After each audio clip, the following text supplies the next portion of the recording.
네, 안녕하세요. 오늘은 어휘의 체계와 양상 114쪽 새로운 단원으로 들어가겠습니다. 여러분, 요번 단원까지 공부를 하고 나면 1학기가 끝이 날 것 같아요. 다음 2학기에 만나게 되는데 열심히 수업을 들어주시면 좋을 것 같아요. 저번에 배웠던 품사어에 비해서 굉장히 이번 단어는 쉬워요.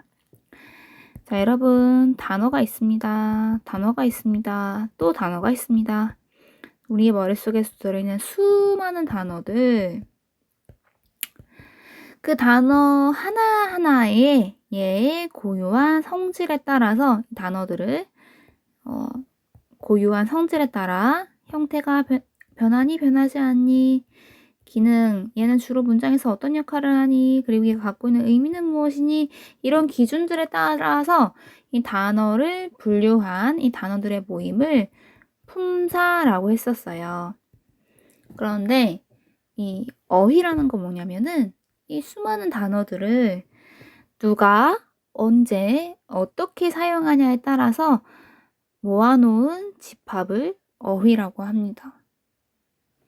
그러니까 품사는 이 단어가 가지고 있는 고유한 성질에 따라서 이 단어들을 이제 정말 체계적으로 분류를 해놓은 거라면, 어휘라는 건 그거랑 상관없어요.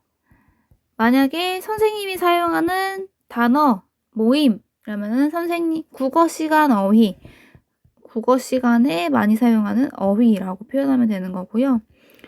한국어 어휘라고 하면은 수많은 단어들 중에서 그냥 한국어로 되어 있긴, 한국어에서 사용하는 그런 어휘라고 하는 거고요. 중학교 국어 교과서에서 주로 사용하는 단어들이라고 하면 중학교과서 어휘가 되는 거고요. 또 너네가 그 영어 사전 배울 때, 영어 공부할 때도 중학 영단어를 따로 모아서 중학 필수 어휘 막 이런 식으로 공부하죠. 필수 어휘 500선 막 이런 식으로 모으죠. 그래서 어떤 집단이 또는 누가 어떤 때에 사용하는 어휘들, 실제로 사용할 때 실제 단어들이 말해지고 또는 글 속에서 어떻게 사용되는가, 그 사용되는 무리를 지어보면 걔를 어휘라고 합니다. 근데 이 어휘에는, 국어의 어휘에는 여기에 생략되어 있는 거죠. 국어, 우리말, 우리 한국어에서 사용되는 어휘에는 얘의 뿌리에 따른 체계가 있고요. 그리고 얘가 누구에 의해서 어떻게 사용되냐에 따라서 양상이 다릅니다.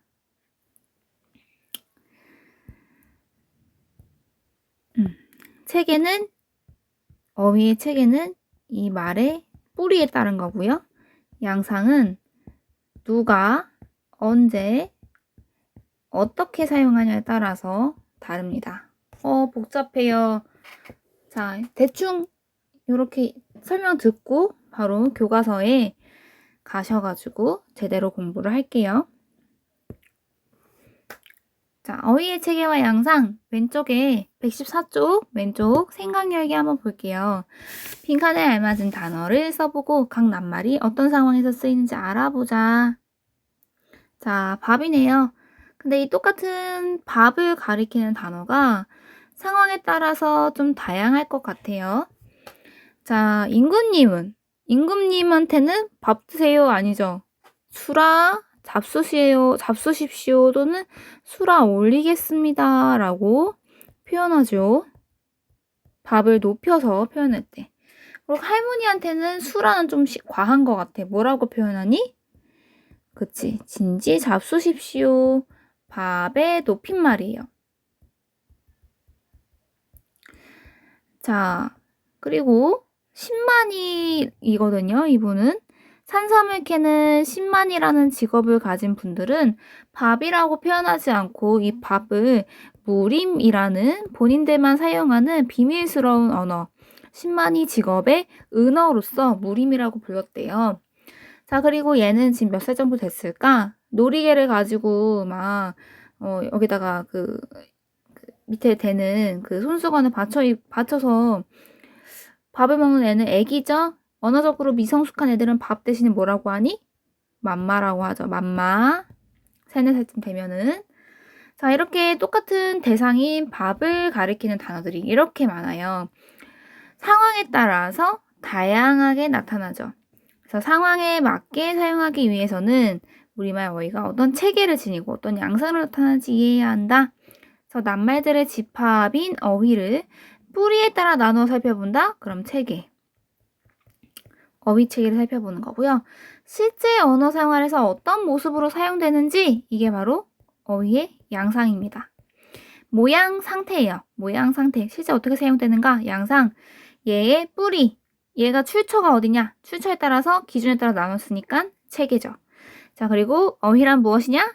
낱말들의 집합이다. 됐죠? 정리되셨죠? 자, 오른쪽 어휘 체계 가겠습니다.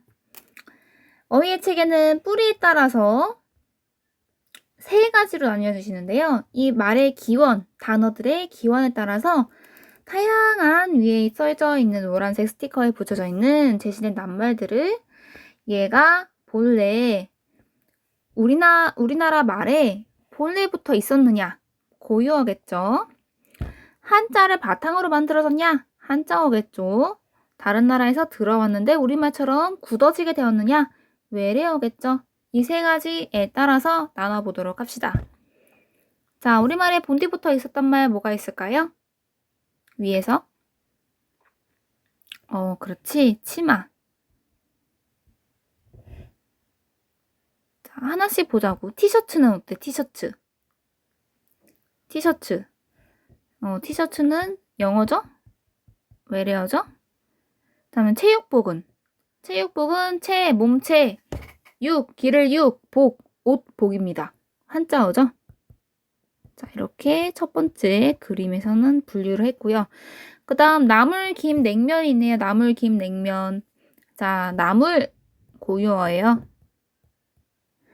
김도 고유어입니다. 냉면은 차가울 면에서 냉면 한자어입니다.